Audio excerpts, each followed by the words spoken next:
Está no ar mais um Beats Podcast e hoje vamos falar do tema do momento, do tema mais hype. Vamos falar de Barbie.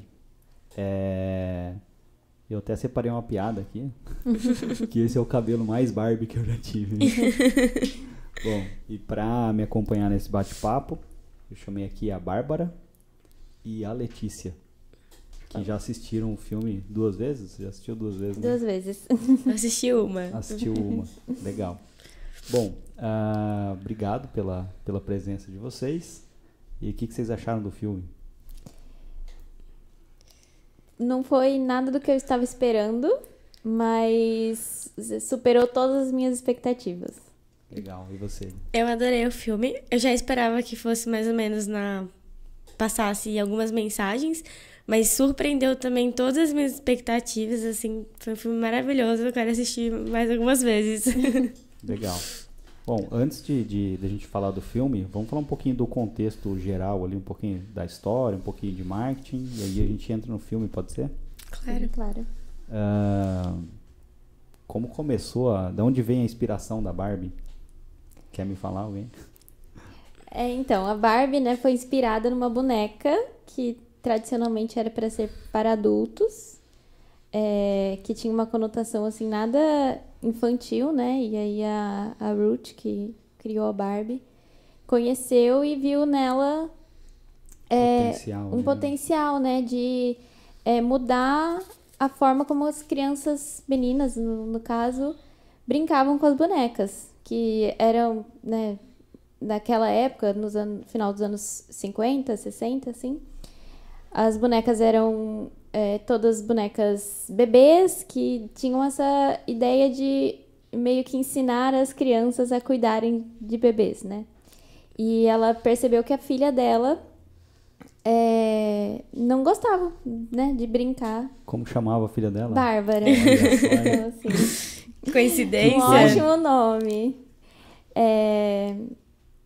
E aí a filha dela brincava, né, com recortes de papel e tal, fingindo ser uma mulher adulta. Então ela teve essa ideia de pegar essa imagem de uma mulher adulta e colocar num brinquedo. Tanto que a Barbie tem, né, muitas profissões. A Barbie veterinária, Barbie advogada. Então ela já veio com esse intuito de ser diferente do que antes era criado, né? Então, é o que a Bárbara falou. Ensinavam as crianças a cuidar de bebês, né? Preparando elas para ser mãe, mais ou menos. E aí veio a Barbie e falou, não, pera lá, vamos ensinar elas a escolher uma profissão, a querer ser outras coisas. Elas não precisam se limitar a isso. Legal. Então, eu acho que eu ouvi algumas críticas, né, do filme e dentre as críticas eu ouvi uma entrevista num podcast americano que acho que é uma profissional de marketing da Mattel falando. E aí um dos objetivos do filme, além de arrecadar bilhões, né? Também é reposicionar a Barbie como um ícone feminista, né? E ela acho que perdeu essa característica com o passar do tempo, então ela foi associada lá a estereótipo, né? De branca, loira, olhos claros e tudo mais. Mas eu acho que ela, no nascimento ali da Barbie, ela já nasce com uma representatividade ali, né? Ela já nasce sendo uma mulher uma boneca à frente do seu tempo, né? Sim, eu acredito nisso também, tanto que no filme eles fazem recortes irônicos, né? Logo no começo tem uma narração no filme e a narradora fala, depois que a Barbie surgiu não existe mais machismo, o mundo agora é das mulheres, elas podem ser o que elas quiserem e tal, como se a Barbie realmente tivesse revolucionado o mundo, né? Com esse intuito mesmo de que não, cada um pode ser o que quiser, só que acabou que virou realmente um símbolo, um padrão que a gente tinha que seguir, um padrão de beleza, de ser magra, alta, loira, do olho azul, e aí ao invés de ajudar, né, vamos dizer assim, das pessoas verem aquilo como uma inspiração, acabou se tornando algo torturante para muitas mulheres, né? Porque elas viam a Barbie, mas calma lá, eu não sou nada parecida com a Barbie, e agora? O que eu faço? Sim. E esse é um movimento que já tem alguns anos, né? Dessa vontade da marca se estabelecer como um ícone mais feminista e com maior representatividade. Porque eu acho que foi em 2016 que lançaram uma Barbie com um corpo real, né? Que não é... Porque se a Barbie fosse uma pessoa, ela não conseguiria nem andar, né? Com o corpo da boneca. Então, começaram a lançar bonecas que parecem mais com nós, né? Mulheres. Legal. Até voltando um pouco lá na Lily, a Bild Lily. Vou falar Lily porque Bild é muito ruim de falar, né? Era uma tirinha, né, desse jornal alemão. É um jornal clássico, muito conhecido, muito antigo na Alemanha. E eles meio que usavam para tapar buraco. Então, tipo, quando a matéria acabava ali e sobrava espaço no papel, eles encaixavam essa tirinha. E aí, até onde eu vi, essa tirinha, ela tinha o objetivo ali de meio que resgatar uma certa autoestima do alemão em si, né? E ela era uma boneca, não era uma boneca, né? Mas era uma personagem ali que ela meio que fazia qualquer coisa para se dar bem financeiramente, digamos assim. E aí, a personagem depois contava as frustrações ali para as amigas, tipo, sempre meio que se dando mal, e aí meio que caiu no gosto popular e aí virou uma boneca. Então, boa parte da galera que colecionava essa boneca era meio que os jovens mais rebeldes ali, que estavam impulsionando ali a revolução sexual nem nos Estados Unidos, mas no mundo de uma forma geral, né? E aí o Mattel lá, o Elliot lá, ele tinha uma fábrica que era de móveis de madeira, né? Ou era coisa de madeira, de uma forma geral. E eles começaram a fabricar brinquedos de madeira. Aí veio o plástico, os caras começaram a injetar brinquedo plástico. E aí nessa de injetar brinquedo plástico, eles perceberam que só o menino, né? Que era o Kenneth lá também, e que a inspiração para o nome do Ken, só ele tinha uma diversidade maior de brinquedo. Então tinha arminha, tinha soldadinho, então um monte de coisa diferente. E a menina, como você comentou, né, tinha bebê de brinquedo, bebê de... acho que era de pano, né? Era, boneca de pano. E aí tinha alguns recortes de... cacete, esqueci o nome do negócio. Papelão que ela vestia, né? E ela viu, tipo, uma inspiração naquilo quando ela foi viajar lá pra Suíça e encontrou a boneca, que não tinha finalidade infantil, e levou para os Estados Unidos. Aí tudo isso eu tirei lá do documentário do Netflix, assistam, é bem interessante o documentário. Brinquedos que marcaram época, né? E aí eles contrataram um cara que projetava, acho que era da indústria bélica, né? Que projetava, sei lá, míssil, esse tipo de coisa. Como era o nome do cara? Acho que era Jack Ryan. E esse cara começou a projetar a boneca. E aí, como você comentou, né, do padrão ali do corpo, né? Eles fizeram ela com o pescoço mais alongado, enfim, com outras formas para que ela fosse vestida, e vestida ela parecesse uma pessoa. E aí isso meio que caiu ali no debate público nos Estados Unidos, mais ou menos na década de 60, dizendo que se ela fosse um ser humano, ela não conseguiria andar, não teria espaço para os órgãos e tudo mais. E isso talvez tenha projetado uma imagem da mulher perfeita, de uma beleza inalcançável.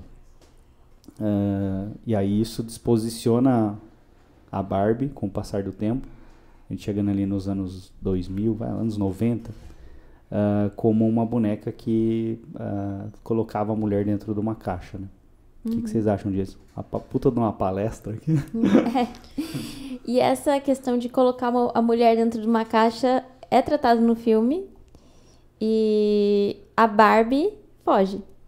Então... É verdade. E aí... a Barbie não foi projetada, né? Quando imaginaram ela para colocar uma mulher numa caixa. Na verdade, era para tirar todas as amarras que estavam incomodando a Ruth e a criação que a filha dela ia ter. Então, essa percepção, né, que a boneca trouxe, que talvez não era a percepção da Ruth quando ela criou a boneca, que é quando a gente cria uma coisa, a gente joga no mundo e cada um vai interpretar de uma forma, né? E acabou sendo interpretada dessa forma. E aí, agora, como, né, o mundo viu a Barbie como algo limitante às mulheres, né? Eles também, né, em contraponto, começaram a lançar bonecas fazer essas mais ações diversas, né? que mostravam que não é para a ideia não é colocar dentro de caixas, né? Então tem boneca Barbie que foi pro espaço. Fizeram, né, ações assim, então tanto em lançamento de produtos quanto em ações de marketing, eles estão trabalhando essa ideia de tirar a gente das caixas. E de mistificar essa questão do padrão de beleza, né? Tanto que com o passar do tempo, como a gente comentou, tirou essa questão da Barbie ser só loira, alta, do olho azul. Começaram a criar Barbies morenas, Barbies plus size, Barbies com corpo normal, Barbies negras, para tirar isso de não. Já que tem que se parecer com uma figura real, com uma mulher real, então vamos pegar essas pessoas reais e transformar a Barbie. Legal. Mas aí acho que foi uma iniciativa da concorrência primeiro, não foi? Eles tiveram lá, acho que era Bratz, né? O nome da concorrente. Que acho que foi nos anos 90, acho que foi 2001 o lançamento da Bratz, que eles lançaram uma série de bonecas que eram mais diversas e elas tinham características mais reais. E até nos anúncios lá nos Estados Unidos, elas acabavam... Tem um anúncio até que ela atropela a Barbie, alguma coisa assim. E a Bratz chegou a conquistar ali a liderança da categoria durante um bom período. E o que fez a Barbie se movimentar, né? Mas a Bratz também tem essa característica. É uma característica delas serem marrentas e terem mais atitude. Uma coisa que a Barbie não tinha até muito tempo, né? Sim, realmente. Que a Barbie era mais angelical, mais meiga. Doce, isso. E tanto nos filmes da Barbie, o desenho das Bratz são super meninas de atitude. Adolescentes que têm opinião. E os filmes da Barbie são mais de princesa, de fada, sereia. E quando ela tá como personagem da Barbie, ela é sempre a boazinha, a indefesa. E nesse filme de agora a gente vê que tentaram mudar isso também, né? Legal. E eu não sei se eu falei, eu acho que eu falei antes do podcast. Eu tô ficando meio esquecido. Mas foi um colaborador da Barbie, sim, da Mattel, que também desenhou, né, as Bratz lá. E aí isso levou um processo judicial. Então a Barbie acabou ali lutando contra a Bratz e perdendo no mercado, porque elas meio que desposicionaram a Barbie. E aí esse cara tinha desenhado nas horas vagas ali, e aí meio que vendeu o projeto para MGA. E aí acho que foi em 2008 que a Mattel conseguiu ganhar ali o processo da MGA, e acho que descontinuaram talvez. Agora não sei se existe ainda, mas eu acho que descontinuaram essa marca.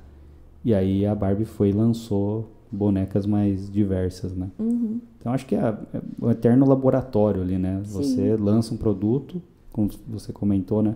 Você não sabe o que vão pensar disso. Muitas vezes a intenção inicial nem sempre é apercebida pelo público, né? E aí você acaba tendo que fazer algumas adaptações ali, né? Sim, sim.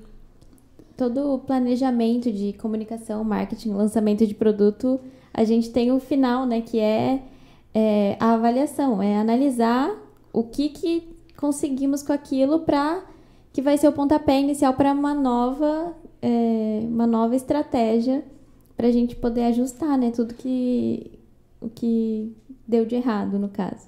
É a questão de posicionamento e imagem da marca, né? Sim. O posicionamento é aquilo que você quer que a marca se torne, é aquilo que está no campo das ideias. Imagem da marca foi o que ela se tornou, como as pessoas percebem ela, né? Sim. Então você pega nessa questão, a sociedade foi mudando e a Barbie foi ficando lá nos anos 60, nos anos 70 e sendo percebida como uma mulher frágil, ou sexo frágil, né? Que precisava de um Ken ali para, enfim. Mas eu sempre achei o Ken meio panaca, assim, não tinha muita função. Não tinha... O Ken, ele realmente é meio que exatamente isso que você falou. Foi criado mais como um pretexto que a Barbie precisava de alguém, porque ele... A Barbie é a Barbie, né? Tem até um meme que fizeram. A Barbie é a Barbie, ela tem muitas profissões, ela tem uma casa dos sonhos, ela faz o que ela quiser. E o Ken é só o Ken, então... O Ken, na verdade, foi uma demanda dessa, assim, tipo, que o mercado tava pedindo um namorado pra Barbie. Nem era uma pretensão, assim, dos criadores da Barbie ter um boneco masculino. Mas, pra falar a verdade, ele é facilmente trocado pelo Max Steel. Que tem muito mais personalidade. É verdade. Eu acho que até a questão do Ken era pra não dar a impressão de que ela era uma mulher solitária também, né? Sim, Pô, também é legal você ser foda, assim, mas é triste também uma vida sozinha, né? Ela tinha umas amigas também, não tinha? Todas Barbies tinha. E tinha até uma piada do filme, que ela tinha uma amiga que era uma boneca grávida, que era igual a Barbie, só que tinha outro nome, que foi descontinuada, que era super uma boneca esquisita. Tinha uma outra Barbie que chamava Skipper, que era uma babá, que também foi descontinuada porque era meio esquisita. Mas ela tinha amigas, assim. Legal. E até no surgimento lá da Barbie, né? Tô voltando no início, né? Quando eles lançaram lá na feira, ninguém achou legal a ideia, que ela tinha peitos. Então, era estranho uma boneca para criança que tinha peitos. E a Ruth parece que contratou um cara que era parente do Jung, se eu não me engano. E aí esse cara foi lá e tentou entender o que levaria uma pessoa a comprar as mães aceitarem a comprar aquela boneca. E aí eles entenderam que era a mulher se arrumar, a menina aprender a se arrumar para ela arrumar um marido, que na época era a principal fonte de renda da mulher, era ter um marido, né? Um negócio estranho. A mulher que trabalhava na época era meio que mal vista, né? Era meio tipo, putz, a mulher precisa trabalhar, né? E aí com isso elas meio que a Mattel meio que dobrou o machismo das próprias mães, né? O que vocês acham disso? Então, uma coisa até que eu tava pensando, que a Barbie é uma personificação da época, né, que ela foi criada. Então, até essas críticas que a gente tem dela ser muito angelical, né, em ter essa contraposição com as Bratz que a gente estava comentando, ser super magra, ser branca e tal, muito loira, era o que vendia na época, né? O pecado, assim, foi ela ter persistido com essa afirmação de marca por muito tempo. E nisso que você comentou né, dessa estratégia de vender bonecas com peitos, realmente foi uma estratégia que hackeou o sistema, mais ou menos assim, porque logo que a Barbie foi lançada, ela já foi lançada depois com profissões. Ela não era para ser lançada uma Barbie dona de casa. Sim. Então, ela conseguiu entrar, né, no mercado, entrar na família e depois começar a mostrar que... A personalidade dela, que ela podia ser várias coisas, que ela podia ser advogada, presidente e tudo mais. Até o primeiro anúncio era a Barbie vestida de noiva, né? Era o primeiro comercial de TV lá feito, era a Barbie vestida de noiva. E aí, com essa estratégia de marketing, eles venderam cerca de 300 mil unidades naquele ano, e eles vendiam pelo preço de $3. Que bom seria, né? Se custasse Muito baratinho, né? Você ia falar alguma coisa? Não, então, é exatamente isso. Eu acho que, na verdade, o intuito também dos criadores, né, da criadora da Barbie, foi realmente dar essa ideia de que a mulher, a criança, poderia ser o que ela quiser. Tanto que não existe nenhuma Barbie mãe, né? Teve a Barbie grávida, que foi uma edição limitada, depois a Mattel já cortou, mas não queria que... Os criadores não queriam que a imagem da Barbie fosse vinculada à mãe. Queriam realmente desmistificar isso. Só que aí, conforme os tempos, né, naquela época, era tudo mais voltado para isso, então o mercado precisou se adequar àquele momento. Aí fez a Barbie noiva, vamos a fazer as nossas meninas aprenderem a se vestir para casar e tal, mas o intuito realmente sempre foi trazer a independência. Trazer com que a Barbie realmente pudesse ser o que ela quisesse, trazer a imagem de que a gente poderia ser o que a gente quisesse. Eu acho que a Barbie representa na vida das mulheres, assim, uma faixa etária. Então, tipo, é a fase que ela é adulta, mas ela ainda não casou, enfim, tá começando a namorar, a arrumar, sabe? Na época, uns Kens, por aí. E aí ele meio que é um corte da vida, entendeu? É uma parte. E aí as pessoas começaram a dar a conotação pelo sucesso, né? Tudo aquilo que faz sucesso é criticado, né? Dá a conotação de que ela trazia uma certa visão míope da vida para as pessoas. Sim. Mas, sei lá, ao meu modo de ver, as pessoas conseguem entender isso. Do tipo, não, isso aqui é uma parte da vida, é legal eu me inspirar nisso, brincar, desenvolver minha imaginação e tudo mais, mas chega uma hora que as pessoas acabam deixando a Barbie de lado e seguindo as carreiras que elas imaginaram quando estavam brincando de Barbie. Sim. Vocês concordam com isso? Faz sentido que a Barbie é dali dos 18 aos 35 anos, mais ou menos, assim, né? De todo o imaginário. Somos nós.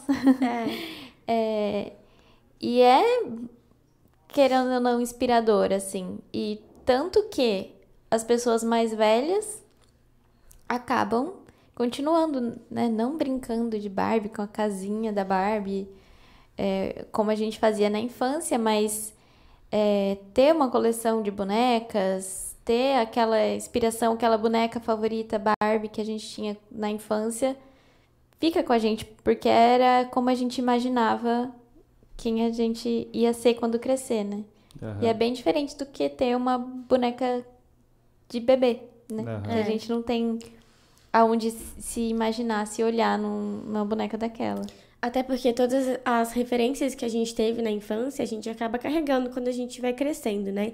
Então, mudar isso, em vez de ter uma boneca que era um bebê e você tinha que criar, vestir uma roupinha no bebê e tal, cuidar. Ter uma boneca diferente, que você podia brincar com a boneca, fingir que tinha um carro e encontrar as amigas, já trazia uma imagem diferente. Então, até a chegada do filme, a estreia do filme, trouxe essa nostalgia, né? Da época que a gente brincava, brincava de Barbie muito. E aí, essa brincadeira que ela fez com o Max Steel. Na minha época de Barbie, ela não ficava com Ken, ela sempre terminava com Ken e ficava com o Max Steel. Então, isso vai trazendo uma memória afetiva pra gente do que a gente queria ser naquela época, o que a gente pensava quando a gente brincava com a Barbie, por que ela era a nossa preferida. E com o passar do tempo a gente foi crescendo e acabou deixando a boneca de lado, mas ela continua com a gente. Legal. Torna algo até um pouco atemporal, porque a criança brinca com a Barbie imaginando o que vai ser. A jovem adulta ou guardou uma Barbie ou tem uma Barbie porque tá nessa época. E depois que fica mais velha, com seus 40, 50 anos, pode ter a Barbie pra lembrar de tudo que ela teve ali. Porque é um tipo de brinquedo que você traz muitas memórias, né? É uma coisa que a gente carrega no coração, assim. Eu fiquei pensando no que você falou, né? Então, tipo, o bebê, ele era meio que o passado da criança. A Barbie era o futuro. Então, acho que é muito mais inspirador para a criança olhar para o futuro do que olhar para o passado. Sim. Mesmo que tentassem incutir que o bebê seria o futuro da criança sendo mãe, né? Sim. Então, acho que talvez o sucesso da Barbie tenha sido nesse sentido, do tipo, impulsionar as mulheres a olhar para frente. Até, não sei se é por isso, só uma ilação ali. Talvez seja por isso que as mulheres são muito mais maduras do que os homens. Porque enquanto vocês estão brincando de Barbie, tendo a casa própria, o carro próprio, o homem tá lá brincando de soldadinho, ou sei lá, carrinho, capotando o carrinho. Talvez seja por isso que o homem nunca amadurece, ele meio que apodrece de vez. Né? É uma coisa que tem ponto no a filme. pensar, né? E tem isso no filme, que até falando um spoiler aqui, mas é bobeira. Já falamos muito spoiler. Que as Barbies têm um condomínio das Barbies, que elas têm as casas delas, que elas têm a casa própria, ela tem o carro. E aí, uma hora, uma pessoa pergunta pra Barbie, mas aonde fica o Ken? Ninguém sabe. Ninguém sabe onde quem mora. Onde Ken? eles moram, onde eles vão depois que eles se encontram. Ninguém sabe. Cara, eu pensando nisso, tipo, o homem vai lá, joga futebol, quer ser o cara que faz o gol na televisão. Então, as aspirações masculinas não são aspirações do tipo de casar e ter filho e ser uma pessoa madura. Tanto que as brincadeiras masculinas, geralmente vocês não participam, né? Mas quando você pega seus amigos, assim, eu tenho 37 anos, você pega seus amigos, você vai tomar uma, cara, você fica olhando em volta, é um monte de criança, assim, sabe? Falando besteira, coisa imbecil, assim, e dando risada, né? É porque isso também nunca foi colocado na cabeça dos homens, né? Desde o início, o homem sempre trabalhou e a mulher cuidou de casa e cuidava dos filhos. Então, acaba que é cultural, né? Isso foi passado de geração em geração. Que o homem crescia, a maioria dos homens, né, de antigamente, não precisavam fazer nenhuma atividade doméstica, isso ficava para a mãe. E se tivesse uma filha mulher, a filha mulher que cuidava, e o pai e o filho não precisavam fazer nada desse tipo, porque futuramente eles iriam trabalhar.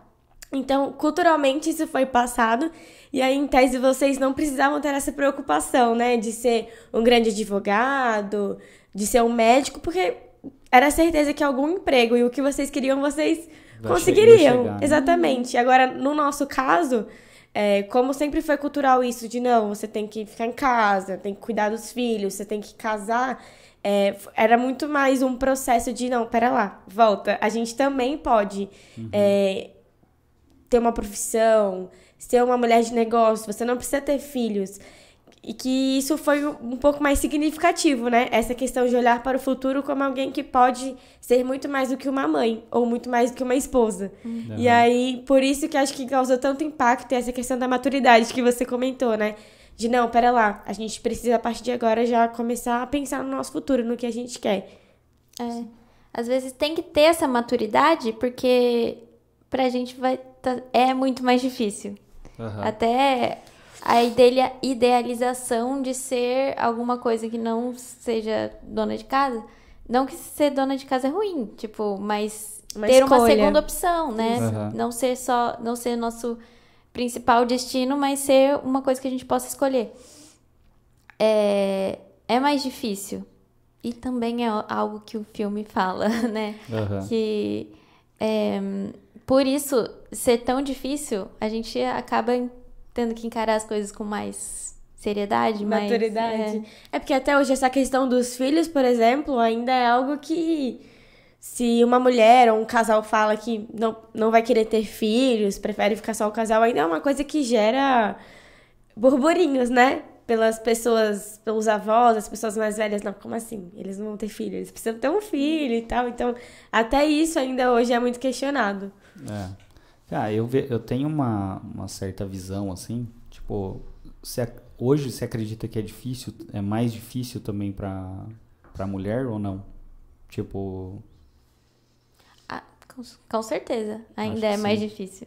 Eu acho também que continua sendo. É Tá claro, melhor do que antes, É, né? claro que a gente não pode comparar a realidade que a gente tem hoje com 1950, 50. né? A gente teve uma evolução. Aham. Mas ainda é muito difícil ter o reconhecimento que homens têm facilmente, né? Então, até questão de salário igual. Você vai numa empresa, em muitas empresas, né? Não em todas. Mas um homem que exerce o mesmo cargo que você ganha mais. Por quê? O que ele tem de diferente? E é uma coisa de... Eu não sei se eu concordo com esse ponto. Por quê? Porque tem uma lei que já existe faz tempo que você não pode ter pessoa A, pessoa B na mesma função ganhando salários diferentes, né? Então eu acho que assim, institucionalmente isso não deveria existir. Não mesmo? Mas eu concordo que existe. Infelizmente Os caras existe. Dão um jeito ali de fazer isso acontecer. Geralmente é a empresa mais antiga, né? Que já tem empresas consolidadas mais antigamente que ainda permanecem com isso. Mas realmente eu concordo, não deveria existir porque não faz sentido. Mas existe, infelizmente. E uma coisa também é que, assim, essa dificuldade que a gente fala é da gente ver exemplos e ver que tem outras possibilidades. Porque, mais uma vez, algo que se fala no filme que realmente é uma coisa óbvia, pelo menos pra mim é óbvio. Uhum. Tipo, não era uma coisa que o filme precisava jogar na minha cara, porque eu já sei. Mas que ter exemplos de coisas, de oportunidades, opções que a gente pode ter na vida, é muito importante pra gente se inspirar. É isso que a Barbie, como uma boneca, com tantas profissões, com tantas aparências, pode proporcionar pra gente quando criança ou até como jovem. Mas a gente tem pouco disso como pessoas reais. Uhum. Então, pessoas na política, a maioria são homens. Uhum. Pessoas em cargos de liderança, geralmente também a maioria dos lugares são homens. Então, fica mais difícil, né? Tipo, às vezes a gente, apesar da gente saber que existe essa opção, pode ser desmotivador. É mais difícil acreditar que um dia pode ser você lá, numa posição de liderança, porque você só vê homens na posição. Então você fala, pera lá, se até hoje nenhuma mulher, com tanto que muitas mulheres já estudaram, não conseguiram, porque eu vou conseguir. Uhum. Então, realmente, acaba sendo desmotivador, né? Talvez não seja tão difícil quanto era no passado e seja uma dificuldade diferente. Mas ainda, né? Acontece. Eu tendi a olhar pro feminismo como algo do tipo, cara, isso é meio que feito em laboratório. Era a minha tendência. Só que eu comecei a presenciar algumas situações que eu percebia claramente, assim, sabe? Você olha e fala, pô, não acredito que isso tá acontecendo, né? Uhum. Tipo, em situações da qual a Cristal, que é a minha companheira, ela falava alguma coisa em alguma reunião e aí a pessoa meio que não dava importância. Aí vinha outra pessoa falar. Aí eu falava, a pessoa olhava, não, realmente é isso. Você fala, caralho, velho, acabou de falar. Falou a mesma coisa. Pensava, você é burro, um surdo, sei lá. O que você tem, né? Então, tipo, você começa a perceber algumas situações e ver que, tipo, de fato acontece. Não é porque você vê o mundo com determinado olhar, pelo seu prisma, que as coisas são da forma como você imagina. Sim. E aí você pega, tem o negócio do lugar de fala, né? Você pega quando uma mulher fala, mas você sente isso? Tipo, algumas não sentem, ou talvez não tenha a percepção. Eu acho que tem gente que, tipo o Pelé mesmo, né? O Pelé falava que ele nunca sofreu racismo. Eu acho que o Pelé era um cara, tipo, tão grande, tão iluminado, que se ele sofreu racismo um dia, ele nem percebeu, ele cagou porque o cara nem lembra. fez de racismo pra ele, né? Então, tipo, eu acho que tem algumas pessoas que são tão grandes que elas passam por cima disso, tipo, que nem o episódio com a Cristal, né? ela falou, pô, mas percebeu? Eu falei, pô, eu percebi. Ah, o que eu faço? Eu falei, você fala de novo. Você fala de novo, até ouvir. Aí a hora que eu ouvi, você fala, agora beleza, agora você me respeitou ainda, né? Eu assisti um vídeo esses dias que era mais ou menos assim, que era uma mulher contando mais ou menos como agir quando isso acontecer em alguma reunião que você tá falando e alguém te interrompe, a maioria das vezes, quando o homem te interromper e falar a mesma coisa, que na hora você deve corrigir e se impor, né? Falar, não, pera lá, eu acabei de falar isso, pra não deixar isso passar. Porque quando você deixa isso passar e se fragiliza com a situação, né? Isso vai culturalmente continuando, isso perpetua. Mas a partir do momento que você interrompe, não, peraí, eu acabei de falar isso que você falou, você pode me ouvir, por favor? Aí você quebra, né? Quebra a cultura, quebra essa continuação. Uhum. Tem uma questão também que já aconteceu comigo quando eu comecei a agência com 23 anos. Então era novo, né? Uma pessoa. E às vezes eu ia falar alguma coisa e alguém me interrompia e eu ficava quieto. Aí eu falava, me interrompia e ficava quieto.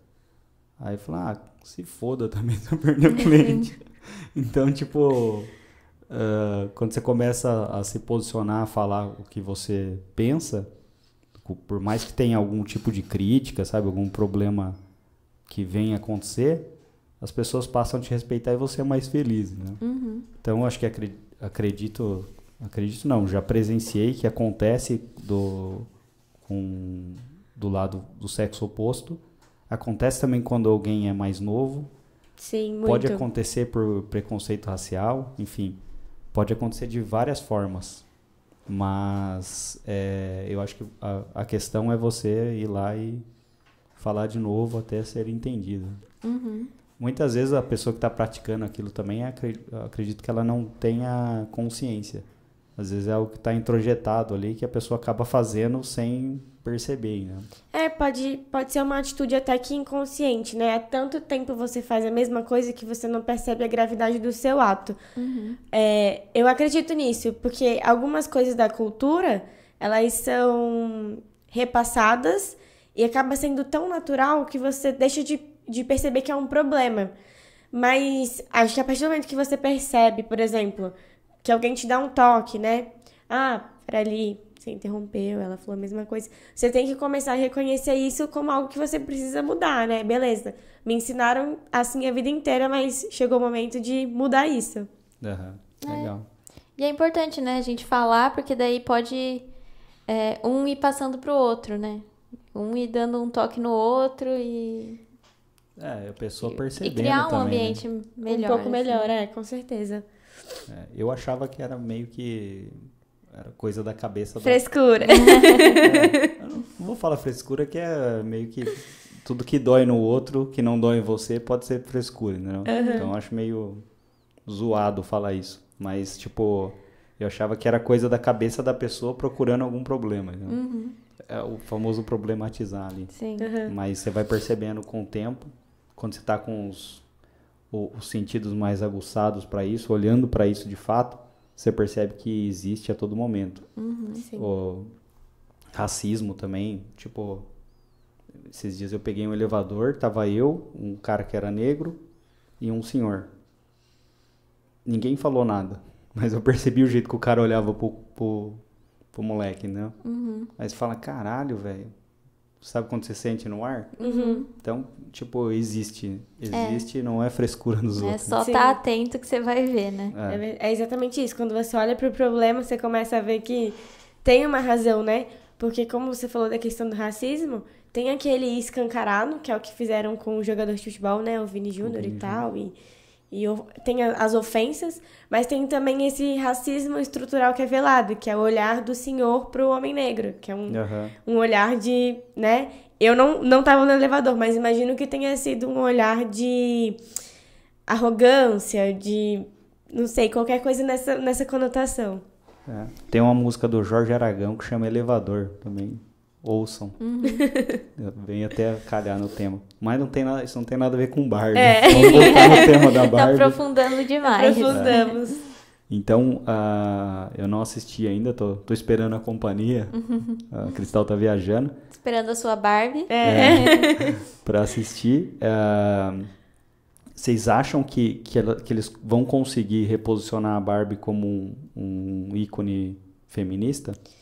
Eu acredito, assim, a estratégia de marketing, tanto que a Mattel, quanto que os atores, né, toda a produção do filme envolveu para que acontecesse esse hype, né, que hoje a gente tem do filme.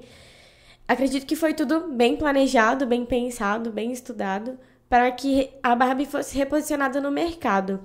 Talvez o filme traz essa mensagem da Barbie como um símbolo realmente feminista, como alguém que vem para mudar a nossa visão.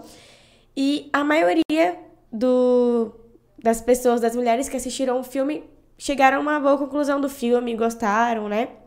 Mas mesmo aquelas que não gostaram e foram assistir o filme, já conseguiram dar esse lucro para a empresa, entende? Uhum. Então, eu acredito que essa reposição da Barbie já aconteceu, o número de vendas já tem crescido da própria boneca, o número dos ingressos do cinema, o que eles estão faturando é absurdo, assim, é muito dinheiro, mas acredito que essa reposição já aconteceu. Talvez não seja da forma que eles queiram, né? Exatamente como ícone feminista, porque da mesma forma que vai ter gente para elogiar, vão ter mulheres que vão criticar e vão falar, não acredito nisso, acho que eles só estão querendo ganhar em cima de algo que já aconteceu. Mas o lucro eles conseguiram, entende? Com certeza vai chegar. E assim, tiveram muitas críticas ao filme da Barbie e muitos elogios. Os elogios são no caminho de gostei porque é muito feminista. Uhum. E as críticas não gostei porque é muito feminista. Sim. Então, eles estão conseguindo também, né? Porque o filme é completamente o texto inteiro é sobre feminismo mesmo, assim, é bem escancarado, é bem falando mais do mesmo, mais o óbvio. Pode até ter crítica, não vi nenhuma, mas gente criticando porque falam-se coisas muito óbvias, mas às vezes o óbvio precisa ser dito. Uhum. O Pelo, o João, que é o meu sócio, que assistiu e achou que não tem muita lacração, segundo ele. Ele falou que que ele achou que trata de questões de forma profunda. Né? Uhum. É um balde de críticas. Fala muito sobre feminismo, fala sobre o jeito que essa questão do estereotipo, né, como a Barbie virou um estereótipo, como um padrão de beleza, que isso fala sobre aceitação. É um balde de críticas sociais a uma série de coisas juntas que harmonizaram muito bem. Então, fizeram algo muito profundo, só que de um jeito simples. Então, alguém que quer entender sobre feminismo, por exemplo, não precisa comprar o livro Segundo Sexo, que é um livro antigo, que tem uma linguagem mais robuscada. Se assistir o filme da Barbie, já consegue entender um pouco o que isso prega, o que isso acredita. Então, acho que é uma mensagem mais simplificada. Sim, e assim, fala de... Toda cena tem um pouquinho de tudo que a gente sofre sendo mulher. E muitas vezes tá sendo engraçado, tá brincando com isso.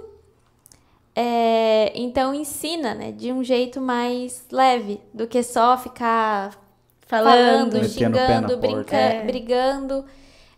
Então ele é muito leve para tratar desses assuntos que são pesados, né? No dia a dia, assim, pode ser pesado, mas eles pintaram tudo de rosa e ficou muito divertido, ao mesmo tempo que é muito... Que bacana. Mas não é um filme infantil, desculpa. Não é um filme infantil. Não levem as crianças, que elas não vão entender nada. Eu acho que o humor é o estado mais sofisticado de arte. Então, quando você consegue tirar um sorriso de alguém, é porque ela entendeu. Uhum. E se ela entendeu, você conseguiu ali um espaço naquela mente ali e, enfim, você conseguiu o que você queria, né? Você comunicou o que você queria. Sim. É bem irônico, né? Tudo ao longo do filme tem uma ironia por trás, é bem... E várias partes são engraçadas, então você vai se pegar rindo no cinema de alguma situação, alguma piadinha. Então é realmente isso, eles conseguiram trazer a parte trágica, vamos dizer assim, com um pouco de humor. Então, ficou muito interessante o resultado. Legal. Sobre esse reposicionamento da Barbie como ícone feminista, eu acho que não é só isso que o filme e todo o marketing em volta do filme faz. Porque ele reposiciona ela como mais moderna. Então, tipo, apesar de já terem bastante ações que, né, nessa linha trouxeram a modernidade para Barbie, com certeza o filme é tipo uma cartada final. É a assinatura de que a Barbie tá mudando, né? Que não é mais aquela menininha ingênua dos filmes de princesa, que eu adoro mais. Que eu também adoro. Mas que não é mais Mas a que boneca. não é só isso, que não é só aquela boneca que tinha no passado, da boneca loira bobinha. Então, ela traz ela muito mais moderna, traz ela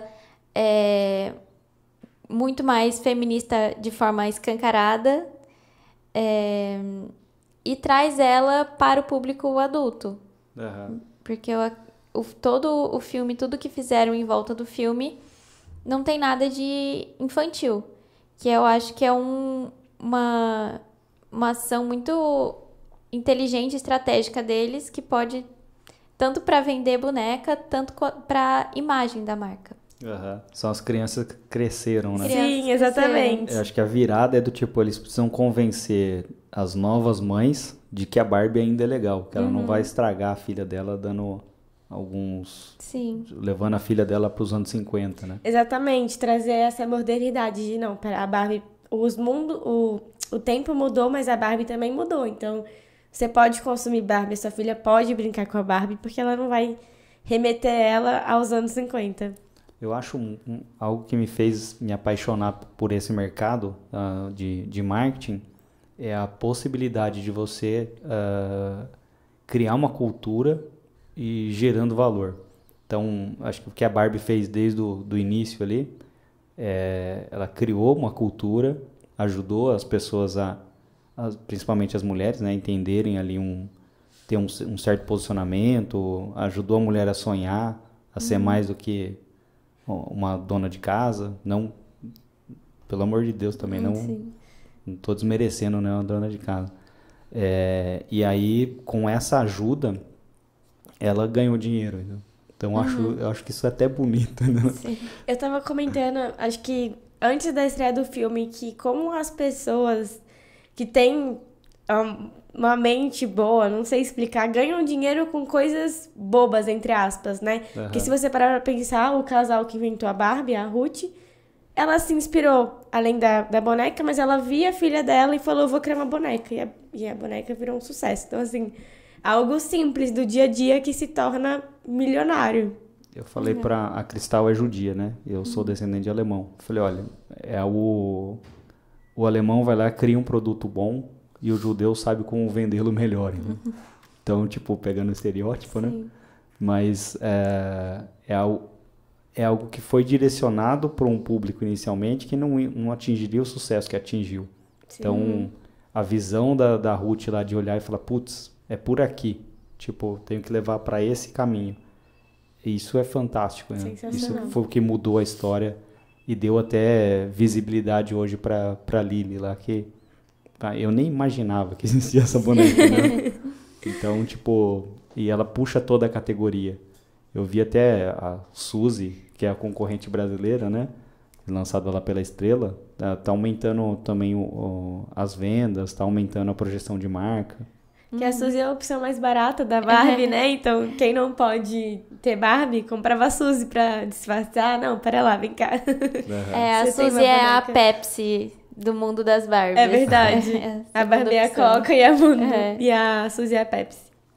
Eu vi que a Suzy, acho que foi lançada em 66, né? Então, a Barbie demorou pra chegar no Brasil, acho que foi em 82. E a Suzy, ela era meio que tinha um namorado que era inspirado no Roberto Carlos. Eu vi uma matéria agora, até o nome do namorado dela era Beto. Então, tipo, e ele tinha um cabelo igual do Roberto Carlos, né? Que da época era um ícone. Roberto Carlos. Muito louco, né? E aí, quando a Barbie chegou, ela teve um pouco de dificuldade por conta do preço, né? Então, ela não conseguia tomar todo o mercado porque era mais caro, né? Então, tipo, já tinha o valor da marca ali meio que agregado, né? Quanto custa uma Barbie hoje, mais ou menos? Você sabe me dizer? Ontem eu comprei uma Barbie pra minha mãe. E eu paguei R$40. Que ela não escute. Finge que ela não escutou isso, o preço do presente. Mas uma simples tá tipo R$40, R$50. Ah, é? Ah, eu achei que fosse mais caro. Mas é bem básica, assim. A Barbie só desempregada. É a Barbie fazendo faxina em casa, assim. Faz muitos anos que eu não compro Barbie. Muitos anos. Mas, quanto mais modelos eles criam, né? Mais cara a Barbie fica. Uhum. Aí, uma que só tava com uma roupinha mais diferente já tava R$70, assim. É um produto caro. Se fizer as inspirações dos anos 80, então, mais de R$100. A Barbie do filme, as Barbies que, né, representam a Barbie estereotípica mesmo, a Barbie loira, tá tipo R$500, R$600. Caraca, é caro, hein? E é só muito boneca, caro. só boneca com uma roupa bonita e tal, mas é linda. Compraria se tivesse dinheiro. Você tem coleção, assim? Você tem Barbie antiga Não ou tenho. não? Eu tenho, tipo, umas 2, 3 Barbies, assim, que sobraram ali, que eu sempre fui de doar brinquedo, assim. Uhum. Cara, eu não tinha brinquedo nenhum. Tipo, não tive muito brinquedo e quando eu fiquei adulto eu não tinha brinquedo nenhum. O que eu tinha era meu avô trabalhava com madeira de Santa Catarina. E ele fazia caminhãozinho e distribuía pra molecada da rua, da vila dele lá. E toda vez que eu ia lá, ele me dava um caminhãozinho diferente. Sim. Aí eu ia e dava o caminhãozinho pra molecada também. Eu usava o caminhãozinho e depois dava pra molecada. Aí quando ele morreu, a gente foi lá no... Tentou chegar pro velório, mas não deu, porque foi na época lá de Covid. Aí ele já tinha sido enterrado. Aí, você vê a importância que tem brinquedo, né, na nossa vida. Sim. Aí eu entrei lá na oficina dele, fiquei olhando as coisas dele. Pera aí um pouquinho, eu me emocionei. Fiquei olhando as coisas dele, e aí tinha só um caminhãozinho de madeira. Aí eu pedi pra minha avó e trouxe o caminhãozinho. Então, tipo, a importância que aquilo tem na sua vida. Sim. Às vezes você doou, e eu acho que é legal, tem que doar, né, mas... alguma coisa você tem que guardar de recordação, sabe? Eu não tive muita Barbie, mas eu lembro que eu tinha algumas. Aí o caminhãozinho tá cheio de cupim, o caminhãozinho, não sei o que eu faço. Desculpa. Imagina, eu lembro que eu tinha algumas e eu tenho a memória de brincar com elas. Eu e a minha irmã sentadas no chão da casa que a gente morava brincando de Barbie. Mas eu também sempre fui de doar muito brinquedo, então hoje eu não tenho mais nada de Barbie, nenhum brinquedo assim da infância, mas... Eu ainda tenho a memória da gente brincando com a Barbie. Eu tenho umas 2 ou 3 Barbies guardadas, assim. Eu também não tinha muita Barbie, eu tinha muitas das falsas. Também. Mas eu guardei as verdadeiras. Mas a Barbie... Eu gostava eu queria ter uma Barbie morena. Uhum. Só que a Barbie morena era sempre a mais cara do que as Barbies tradicionais, que era a basicona, sabe? Uhum. Aí eu nunca tive uma Barbie morena. Até me deu uma vontade de comprar uma dessa. E não dava pra pintar o cabelo da Barbie? Né? Ai, não. Ela ia ficar... Você pinta o cabelo da Barbie, você destrói sua boneca. Tinha umas meninas que cortavam o cabelo da Barbie, né? Fazendo uma franjinha, porque ela parecia... Lavava, penteava o cabelo da Barbie, fazia tudo. Parecia o Chitãozinho Chororó, o cabelo da Barbie. Não ficava bonito, não. Eu preferia não mexer pra elas não ficarem estragadas. Eu morria de medo de estragar minhas Barbies. Legal. E aí, dentro da iniciativa de marketing, né? Acho que eles fizeram um investimento lá acho que foi 1 milhão, né, de dólares. Sim. E o investimento de projeção de marca, fora esse que é o espontâneo, se você fosse, não sei nem se é possível mensurar, mas se for mensurar, é infinitamente superior, né? Então, tipo, tanto de gente vestido de cor-de-rosa na rua, pô, parece uma seita, né? Então, você olha, tá todo mundo fazendo propaganda pra Barbie. Algumas marcas, né, que licenciaram, né? Tem até o Go Coffee, que é uma cafeteria, acho que é brasileira, né?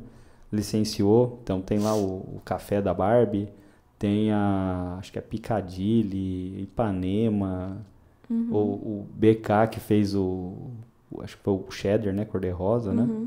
Cara, muita gente licenciou, ajudou a vender o filme e vendeu muito mais produto. Sem contar os caras que não pagaram licenciamento nenhum, né? Daí teve muito. Então, tipo, movimentou o capitalismo no mundo, né? Um filme.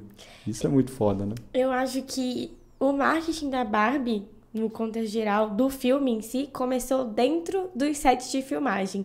Eu tava lendo esses dias que o Ryan Gosling, né, que é o ator que fez o Ken, comentou que a Barbie, que é a Margot, em um certo dia da semana, fazia todos irem de rosa no set de filmagem. Quem não fosse tinha que pagar uma multa de um valor, assim, simbólico, nada muito caro. Mas só pra dizer, assim, é importante que vocês vistam a marca, né? Uhum. Vistam o símbolo, que é o rosa. E aí, acho que a partir daí, como começou de dentro pra fora, foi externado de uma forma, assim, gigantesca. Então, além do Barbiecore, todas as marcas que aderiram, tem em São Paulo um BK que tá todo rosa. Eles literalmente pintaram pro Burger King de rosa. Então, é o que você falou, estimulou as vendas do filme, estimulou as vendas do BK, da Piccadilly, de todas essas empresas que ajudaram a propagar o filme, né? E até uma coisa que a gente estava comentando agora há pouco, é que no começo, meio do ano passado, teve esse boom do Barbiecore, mesmo antes de ter marketing do filme nem nada, era uma tendência de moda. Então teve uma marca que ficou muito forte, que fez muita...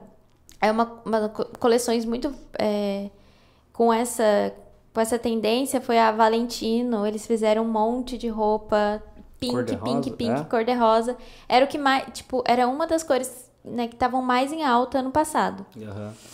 E a gente sabia que ia ter o filme, mas não era uma coisa pensada, assim. Era uma coisa que tava rodando no mundo da moda. E a moda pega o que vê das pessoas fazendo, e as pessoas reproduzem o que a moda tá fazendo. Então, né, é uma roda, né, que fica girando assim.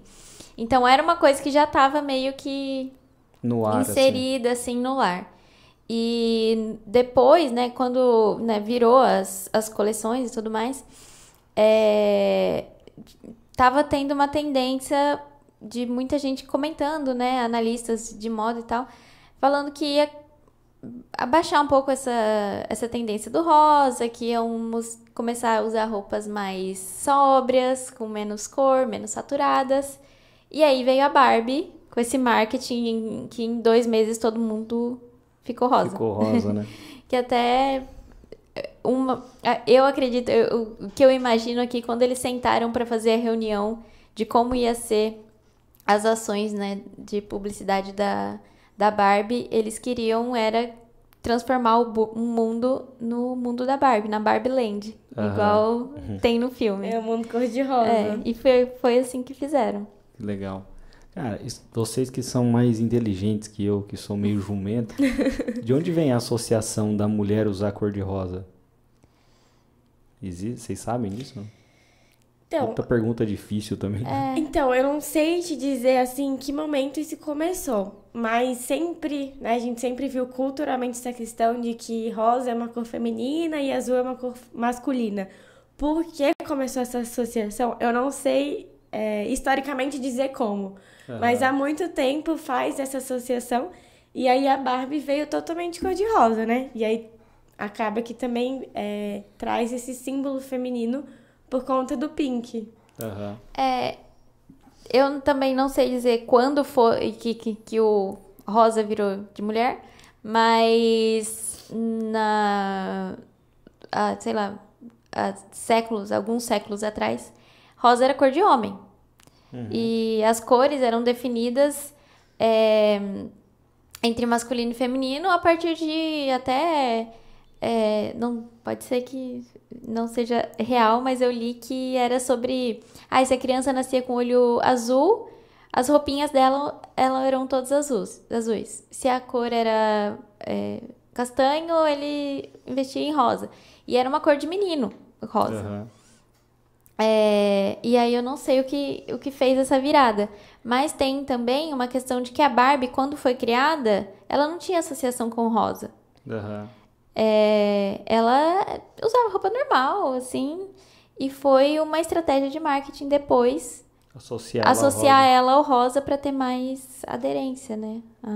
Tipo a Mary Kay, né? É verdade. Você falou isso, eu lembrei que eu li um conteúdo histórico, não sei se foi Luís XV, mas um dos reis franceses naquela época usavam rosa. Era só rosa. O Napoleão também usava rosa. Então, era um símbolo da monarquia, na verdade, usar rosa. Realmente, em algum momento da história, isso mudou e aí o rosa virou... Eu sei sobre o... Olha lá, o Pedro colocou aqui na tela. Segundo pesquisas realizadas pela historiadora durante a Primeira Guerra Mundial, tons pastéis ainda eram as cores mais usadas pelas crianças. À época, inclusive, azul era uma cor feminina, porque teoricamente representava delicadeza. O rosa, por remeter ao sangue, representava força e decisão, conceito abraçado pelos homens. Então era isso aí. 1920. Isso foi mudado em 1920 na Alemanha, popularizando-se durante a década de 70. Os dados são do livro A Psicologia das Cores, de Eva Heller. Na obra, a especialista aponta que a transição atingiu o auge durante os anos 80, quando as principais lojas de departamentos dos Estados Unidos decidiram por optar pela distinção rosa para meninas e azul para meninos. Segundo Eva, não há razões genéticas ou ancestrais que justifiquem essa decisão. As crianças, ao fim das contas, eram atraídas pelas cores intensamente, tais como vermelho e azul. Um estudo da Universidade de Newcastle, 2007, sugere que as mulheres têm preferência pelos tons rosados, mas as explicações são consideradas especulativas. Ou seja, totalmente cultural e criado, definida pelo capitalismo, né?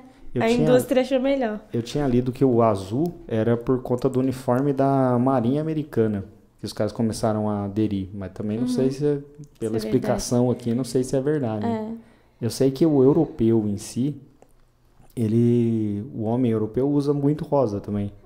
Então, não sei se é uma coisa mais, pode ser, né, como estava escrito ali, que as lojas de departamentos americanos começaram a tipo, destinar uma cor para cada pessoa. Talvez facilita também aumentar as vendas, exatamente, aumentar as vendas, né? Eu não fico muito bem de rosa, sou muito branco, então parece que tá refletindo a bochecha, né? Esse tipo de coisa. Então não uso muito, mas não por nada, assim. Eu gosto da cor em aplicações diferentes ali. Que mais? Vocês aconselham as pessoas a assistirem o filme? Sim, não. Muito. Só que sem crianças. Mas sem crianças.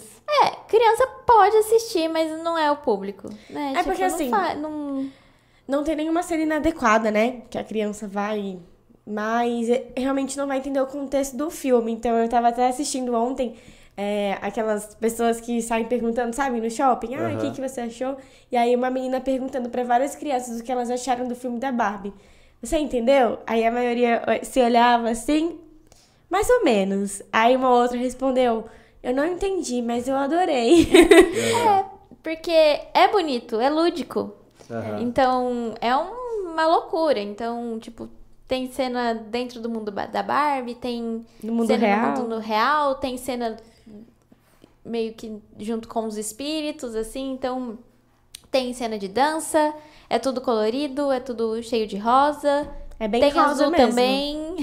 Isso é bem rosa. Mas... vai ser lúdico, vai agradar pela estética. A estética é maravilhosa. Mas vai ser muito divertido para as crianças. Divertido não.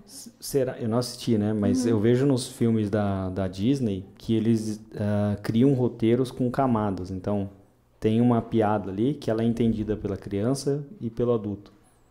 Tem isso? Vocês sentiram isso ou não? Não. O público do filme é realmente... infanto, juvenil e adulto. Jovem, adulto e adulto, assim. É mais voltado pra isso. Porque as piadas, as ironias que eles trabalham ao longo do filme, elas realmente são um pouco mais maduras. Legal. Você acha que é possível repetir isso pra uma marca que não seja Barbie? Então, a gente tava conversando que a gente tirou algumas lições do marketing da Barbie.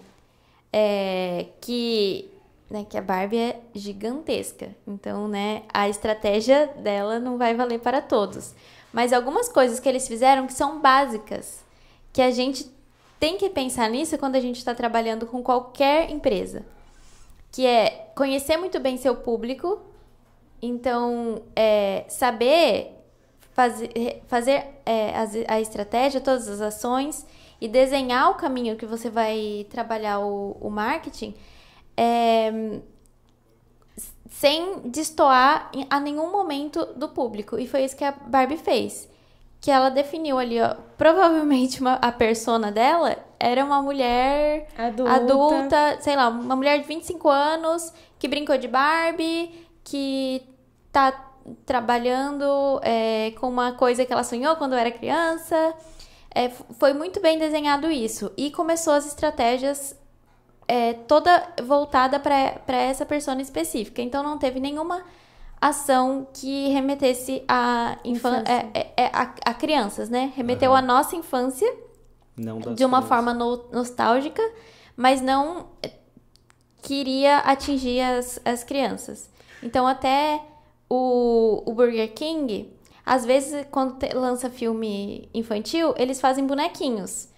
Não teve boneco. É só o lanche, a comida lá, porque não era esse propósito. E não teve nenhuma, por exemplo, nenhuma parceria do filme com a ReHap, por exemplo, que é uma loja de brinquedos. São só, por exemplo, loja de sapatos, lanchonete, coisas consumidas por jovens e adultos. Outra coisa que a gente também conversou sobre o marketing foi essa estratégia de nostalgia, né? De trazer uma memória afetiva para o seu público-alvo, para o seu consumidor. Isso também pode ser adotado, claro que não da mesma maneira que foi feito pela Barbie. Acho que cada empresa é única, então a estratégia tem que ser pensada para essa empresa e para aquele público. Mas essa ideia de realmente trazer uma memória, criar um relacionamento com o seu consumidor, trazer essa nostalgia da infância, é uma cartada muito boa. Traz... assim, realmente não... É quase que infalível, se você souber usar. Sabe de onde vem a palavra nostalgia? Vem do grego, e a etimologia dela é ferida que nunca se cura. Então, toda vez que você tocar numa nostalgia, você vai trazer a pessoa emocionalmente pro negócio, né? Sim. Deixa eu ver aqui que o João escreveu aqui. Qual é a empresa dos filmes da Barbie? Warner Bros. Pictures. Barbie foi lançada nos Estados Unidos em 21 de julho, 23 pela Warner Bros. Pictures. No geral, foi um filme... Não, no geral, o filme foi um sucesso de público. Que eu não acho entendi. Que você tinha comentado sobre... Fez uma comparação com os filmes da Disney. Mas não tá. que você tava falando que o filme era da Disney. Ele não entendeu, ele tá me zoando aqui. Esse é da Warner. Só se o roteiro era semelhante. Né? Esse é da Warner. Qual foi a outra coisa que a outra coisa? Tem mais duas coisas, né? Que tem uma que é a diversidade. Então, ser fiel à persona. Ser fiel à persona. 2. Construir um relacionamento, relacionamento. E uma coisa que eles construíram o relacionamento foi com a ampla diversidade de Barbies. Sim. E Kens também, mas... então tinha Barbie de todas as características físicas e de personalidade. E aquele selo que eles fizeram, que tinha a personagem, a Barbie, com escrito, essa Barbie é tal coisa. Eles criaram também uma inteligência artificial lá, que você subia sua foto e você tinha uma versão sua de Barbie. Que você colocava, essa Barbie e a sua profissão, coisas do tipo. Então, é uma estratégia que, né, tipo, você cria relacionamento e fala, eu te entendo. Você também pode ser a Barbie, a Barbie é você. Tô aqui com você, eu tô aqui pra você. Então, a primeira é persona, a segunda é personalização. Também, E criar um relacionamento com o seu público para que desperte essa emoção. Para que a sua marca gere... valor para ele. Nossa, lembre ele de momentos bons, traga essa memória afetiva. Então, são essas três? Persona. Personalização. Relacionamento. E uma última que a gente tinha conversado também. O que eu tinha falado?